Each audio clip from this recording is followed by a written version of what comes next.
Open your phone. What do you see? AI everywhere. Videos, images, websites, music. Everyone's showing off what they made. I built an app in one day, never coded before. Complete portfolio site in an hour. These AI images are incredible. I feel unstoppable. You've probably seen posts like these. Things that used to take artists years to master. Now, type a prompt. Wait a few seconds. Done. It seems like we've made everything faster, simpler. People with zero background can suddenly produce what looks professional. But here's what's strange. We're more productive than ever. So why does it feel empty?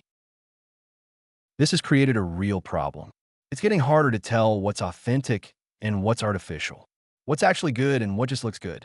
AI content is flooding everything we see. It's spreading fast and grabbing our attention, which, let's be honest, is our most valuable resource. Something feels off, doesn't it? We thought AI would free us up, give us more time for meaningful work. Instead, we got faster and spent that extra time scrolling TikTok. Let me share some research that caught my attention. In 2025, researchers surveyed over 600 people about how AI affects thinking ability. They found something striking. Frequent AI use correlated negatively with critical thinking, a correlation of -0.68. To put that in plain terms, the more someone relied on AI, the weaker their independent thinking tended to be. That's a pretty strong relationship. This isn't just my opinion. It's what the data suggests. So it raises a question.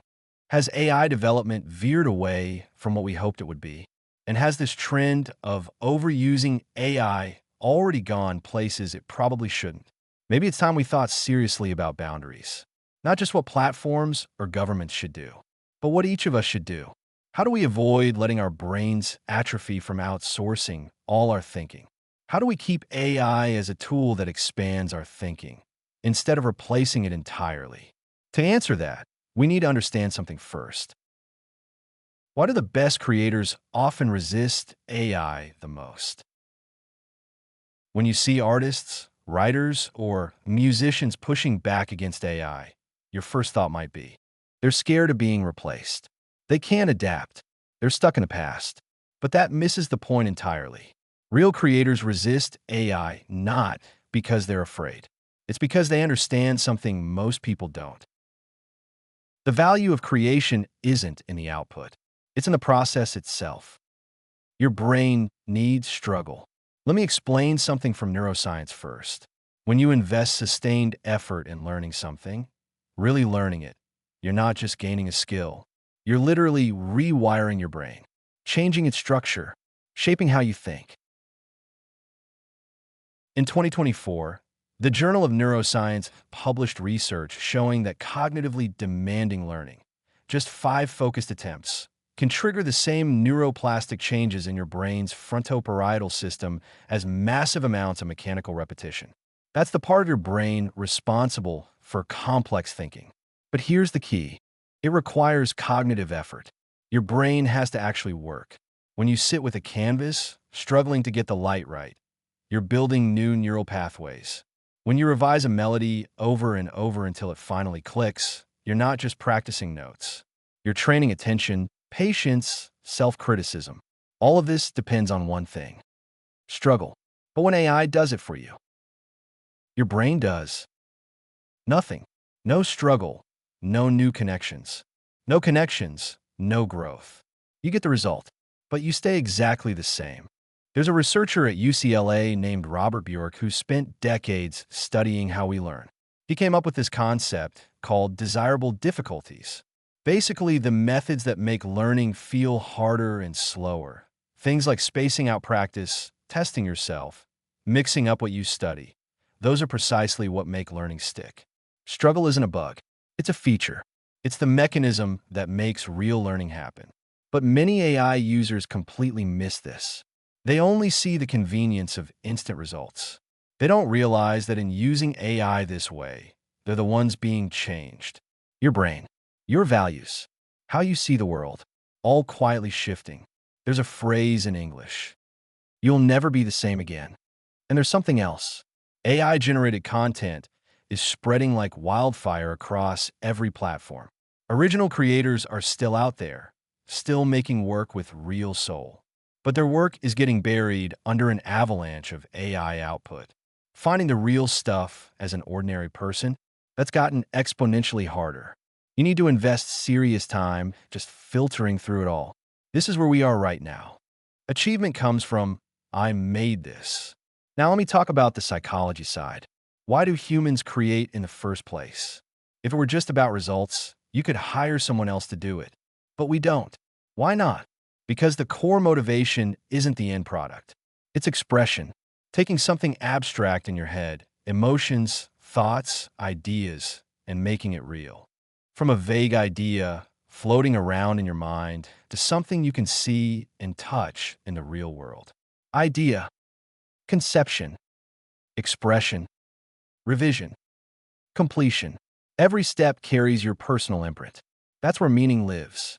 But AI skips all of it. You have an idea. You type a prompt. You get output. Done. Your emotion, your struggle, your sense of I did this. None of it exists. Psychology has this phenomenon called the IKEA effect. Harvard researchers ran experiments where people assembled IKEA furniture or folded origami themselves. Then they asked, how much would you pay for this? Turns out, people valued their own clumsy creations almost as highly as expert work, even when they knew it wasn't perfect. They'd pay 5 times more for their amateur origami than for professional pieces. Why? Because they invested labor. They felt, I made this. But here's the thing. The labor has to be yours. When you haven't actually put in the work, your brain knows, even if nobody else can tell.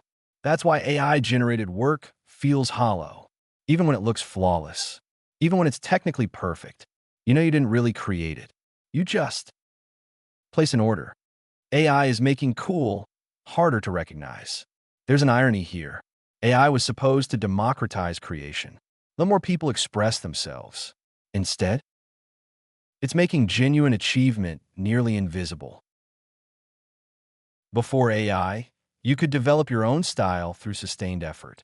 People could recognize your work at a glance. Now, anyone can type a few words and generate art. What's happened? Original artists constantly get asked, did you use AI for this? For real creators, that's devastating. Years honing their craft, and now people suspect they're cheating. But it's not just creators who lose. People showing off, I made this in 1 second with AI, are increasingly seen as, well, just using tools to make noise. Because audiences aren't stupid. When we admire someone playing piano beautifully, it's not just the sound. It's knowing what it took to get there. Thousands of hours, countless frustrations, love for the craft. What's actually cool? Sustained focus, genuine passion, pushing through failure, unique creative voice. AI work has none of that. So even if it's technically flawless, it doesn't truly impress anyone. You haven't demonstrated ability.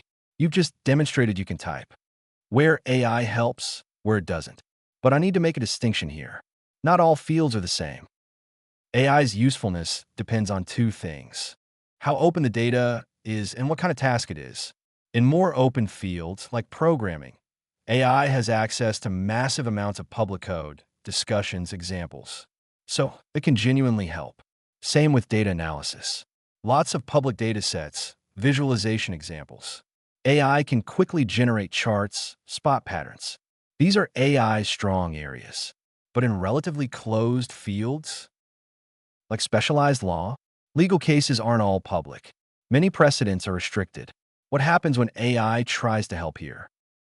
Serious hallucinations. It makes up statutes, fabricates cases.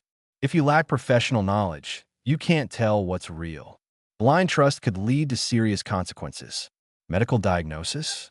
Patient data is private. AI has limited access, and medicine has zero tolerance for error. So here's the paradox. The more open a field's data, the less protection it has from AI. Because AI can easily learn from it. The more closed the data, the more protected the field, assuming no one organizes that data and feeds it to AI.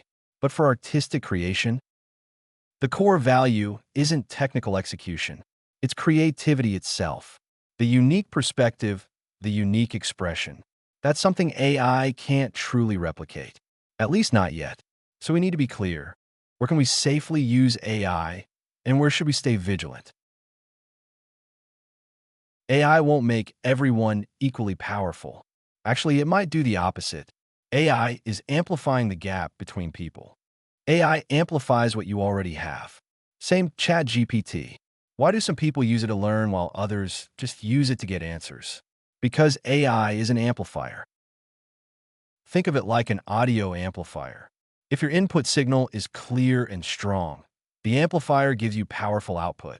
But if your input is just noise, you get amplified noise. AI works the same way. Some people use AI like a tutor. They ask it to explain principles, not just give answers. They verify what it says. They build their own understanding frameworks with AI's help. These are people using AI as a teacher, not a ghostwriter.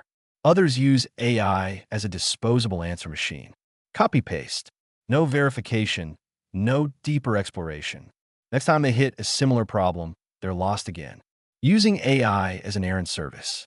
The fundamental difference? Deep thinking ability. Systematic thinking. The ability to question and analyze. The same tool, but it's the user's capabilities that determine the quality of what comes out. Right now, most people use AI as a simple Q&A bot. Chatting, getting answers, generating images, using it as an everyday tool. But as AI commercialization matures, new patterns are emerging. More AI platforms are embedding functions directly. You don't need to leave ChatGPT to search the web or manipulate files. New protocols let AI operate external tools. You can build your own workflows, automate tasks. Is this good? Depends who's using it. If you've developed clear logical thinking, if you know how to organize language, break down steps, give precise instructions, set verification standards, then yes, AI can multiply your efficiency tenfold. But if you lack those foundations, you just become AI's executor. It tells you what to do. You do it. You don't know why. Can't verify if it's right. AI can execute, but defining what to do and how to verify, that requires clear human thinking. That's what AI can't replace. The wrapper tool lesson. Let me show you something interesting. There are tons of AI wrapper tools now. One sentence to build an app. One click to generate a website. Auto-create study flashcards. Were these really? Pretty simple.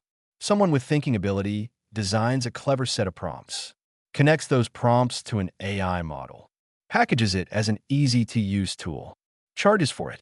The formula: well-designed prompt plus AI model capability equals wrapper tool. Do these tools have a lasting competitive advantage?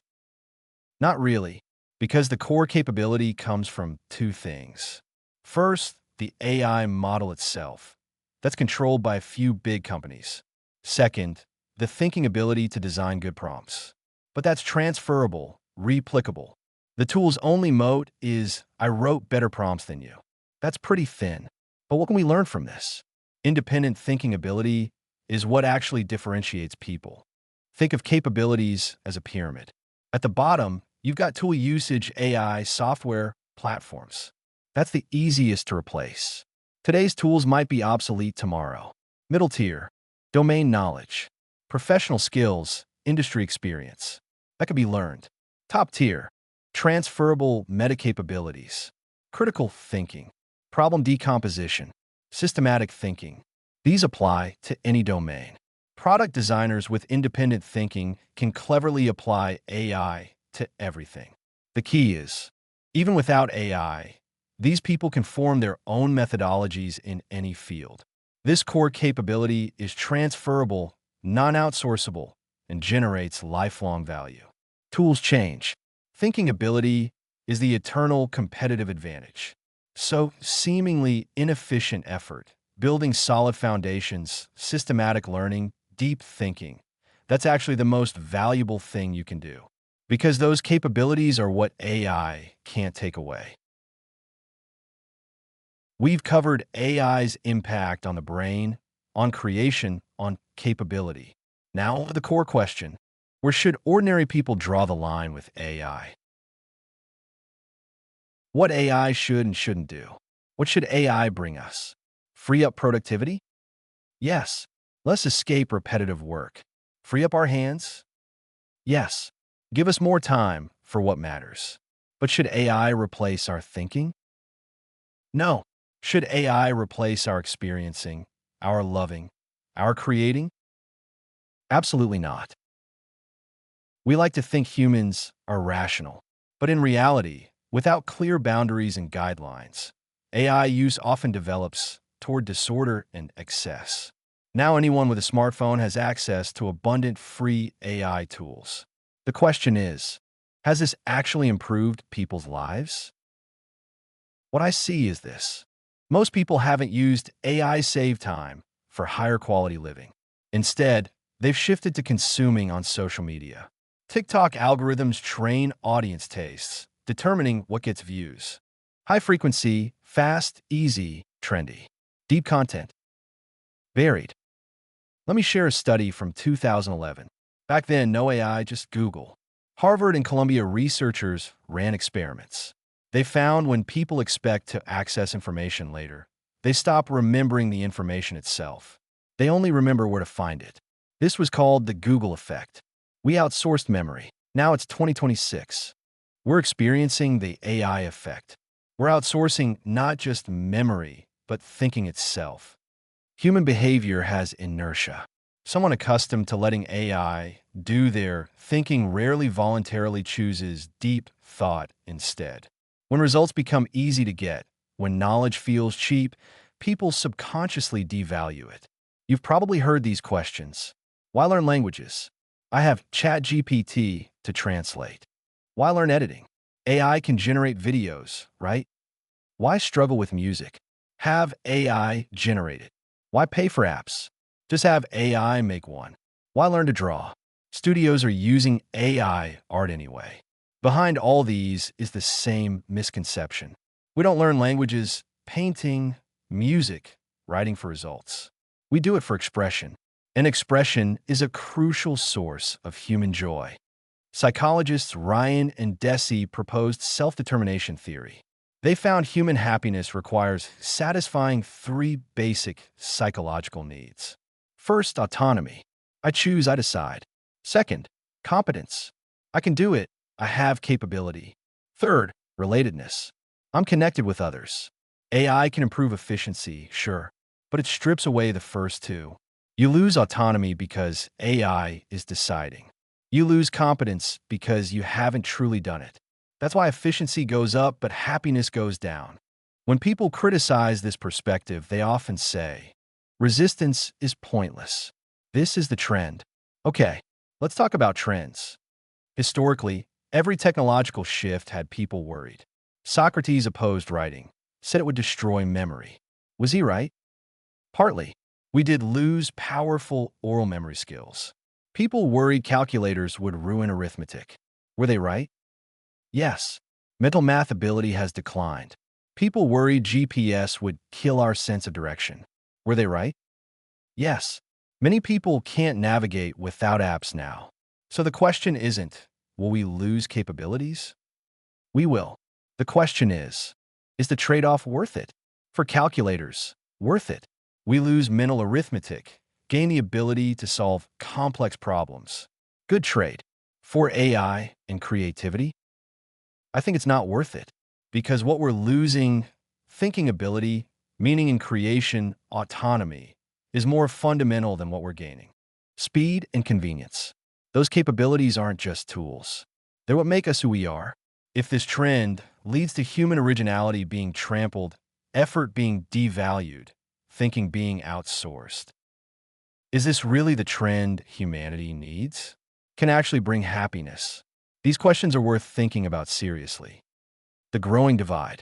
As AI penetrates every industry, a clear split is happening. One group willingly outsources thinking to AI. They become middlemen for AI output. Copy, paste, publish. But they don't understand, don't create. These are type 1 people. Intermediaries. Another group maintains boundaries with AI. They use it to fill gaps in thinking, provide new perspectives. The goal is strengthening their own learning, thinking, application abilities. These are type 2 people, thinkers. The path you're walking now is already determining which type you'll become. This isn't a choice 10 years from now. It's a choice now. Everyone has 24 hours a day. That hasn't changed. What's changed is how those hours get used.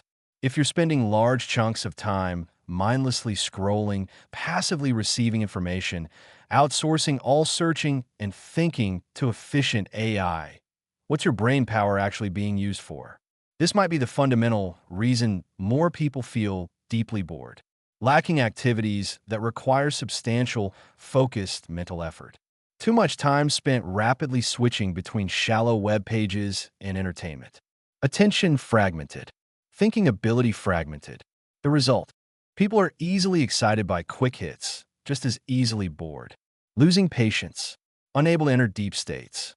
Real depth, real interest. Those emerge from activities requiring sustained thought and investment.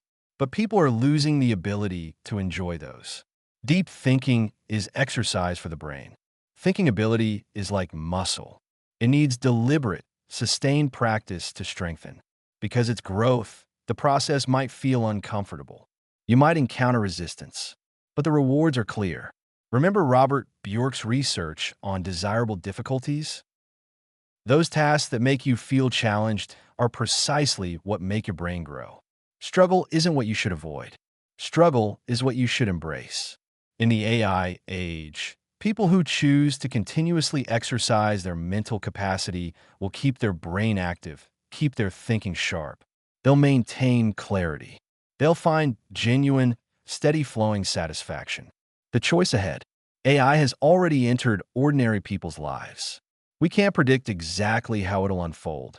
But one thing is certain. Once you figure out what kind of life feels fulfilling to you, you'll know how to use AI, how to manage your relationship with it. Facing the temptation of shortcuts in this new era, are you willing to choose the less traveled path? This path is harder, slower, takes more persistence. But this is the only path that lets you truly grow, truly build capability, truly find meaning. Each person's answer will be different.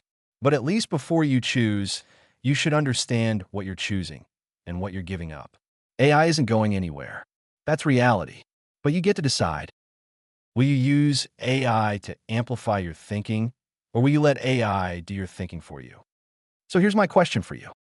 In this AI age, what kind of person do you want to become? Whatever you choose, I hope it brings you growth and meaning.